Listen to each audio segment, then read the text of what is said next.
Dearly beloved, you are welcome to today's reading, which is the reading for day 13, supposed to be for the 13th of January 2019.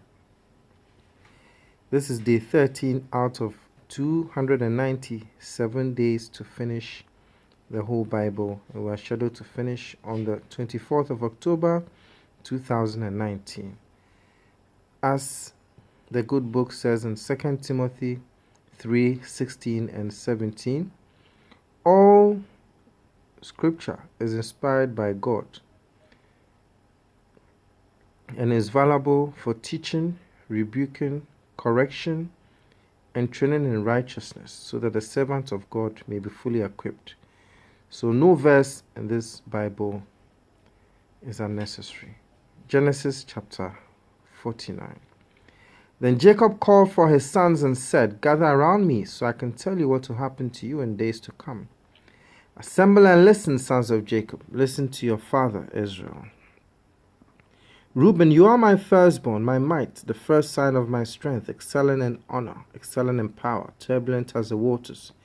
You will no longer excel, for you went up onto your father's bed, onto my couch, and defiled it. Simeon and Levi are brothers, their swords are weapons of violence. Let me not enter their council, let me not join their assembly, for they have killed men in their anger, and hamstrung oxen as they pleased. Cursed be their anger so fierce, and their fury so cruel. I will scatter them in Jacob, and disperse them in Israel.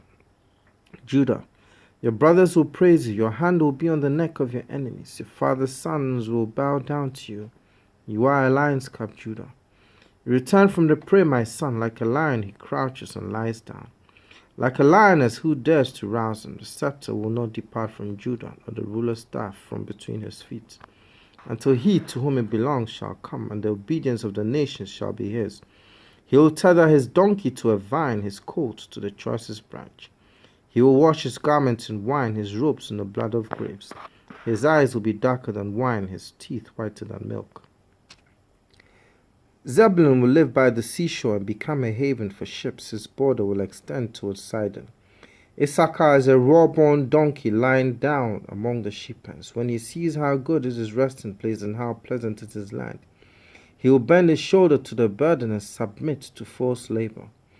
Dan will provide justice for his people as one of the tribes of Israel. Dan will be a snake by the roadside, a viper along the path, that bites the horse's heels so that its rider tumbles backward. I look for a deliverance, Lord.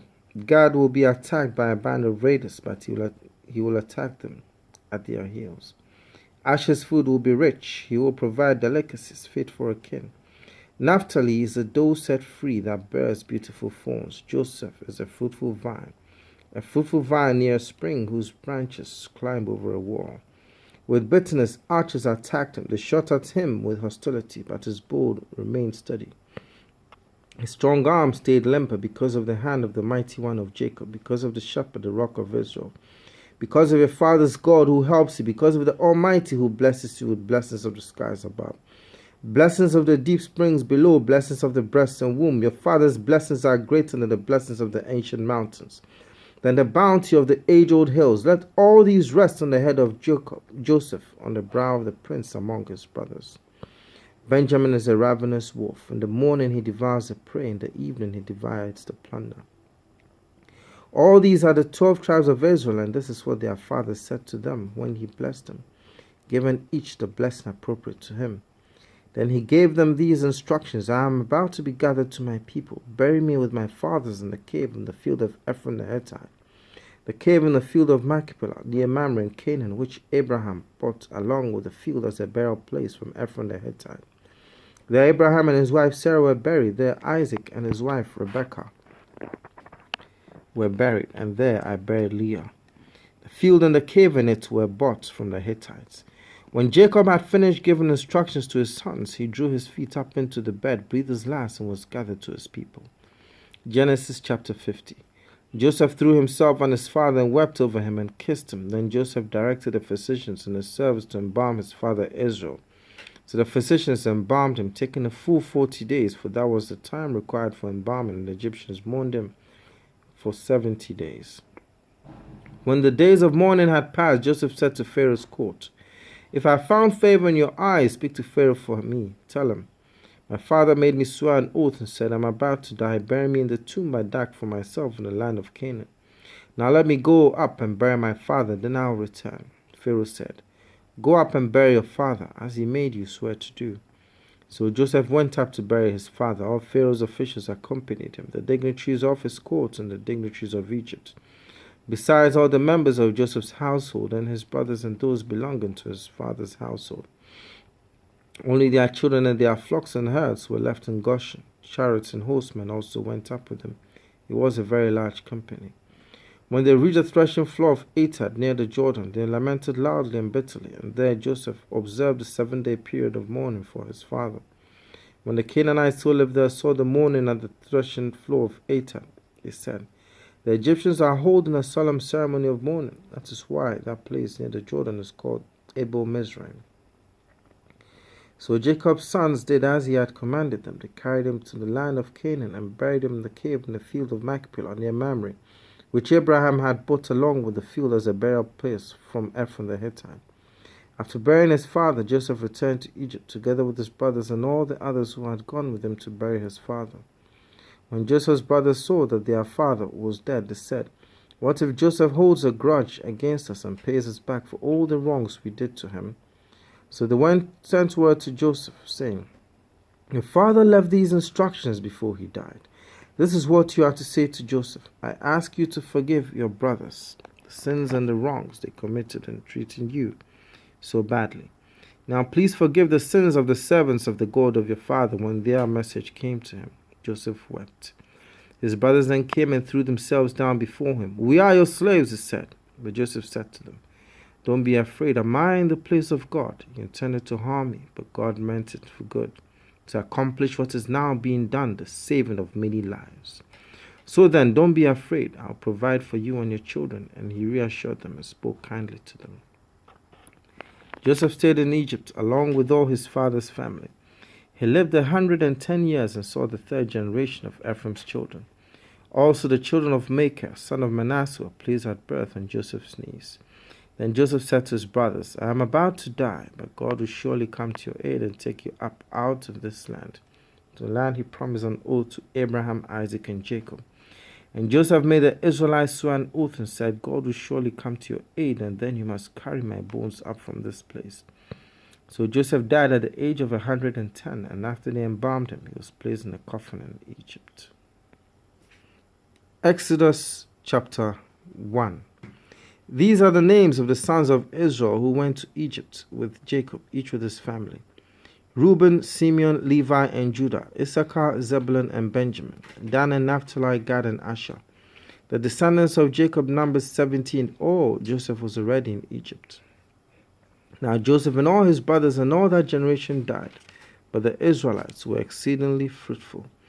They multiplied greatly, increased in numbers, and became so numerous, and the land was filled with them. Then a new king, to whom Joseph meant nothing, came to power in Egypt. "Look," he said to his people, "the Israelites have become far too numerous for us. Come, we must deal shrewdly with them, or they will become even more numerous, and if war breaks out, we'll join our enemies, fight against us, and leave the country." So they put slave masters over them to oppress them with forced labor, and they built Pithom and Ramesses as store cities for Pharaoh. But the more they were oppressed, the more they multiplied and spread. So the Egyptians came to dread the Israelites and worked them ruthlessly. They made their lives bitter with harsh labor and bricks and mortar, and with all kinds of work in the fields. And all their harsh labor, the Egyptians worked them ruthlessly. The king of Egypt said to the Hebrew midwives, whose names were Shiphrah and Puah, "When you are helping a Hebrew woman during childbirth and delivery stool, if you see that the baby is a boy, kill him. But if it is a girl, let her live." The midwives, however, feared God and did not do what the king of Egypt had told them to do. They let the boys live.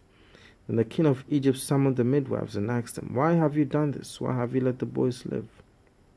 The midwives answered Pharaoh, "Hebrew women are not like Egyptian women. They are vigorous and give birth before the midwives arrive."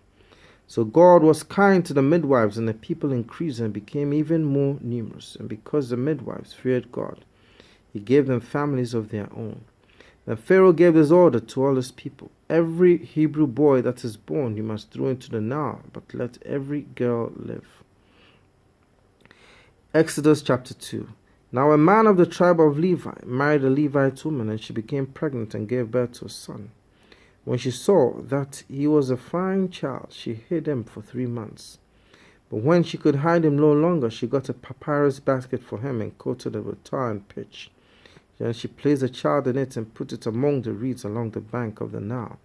His sister stood at a distance to see what would happen to him.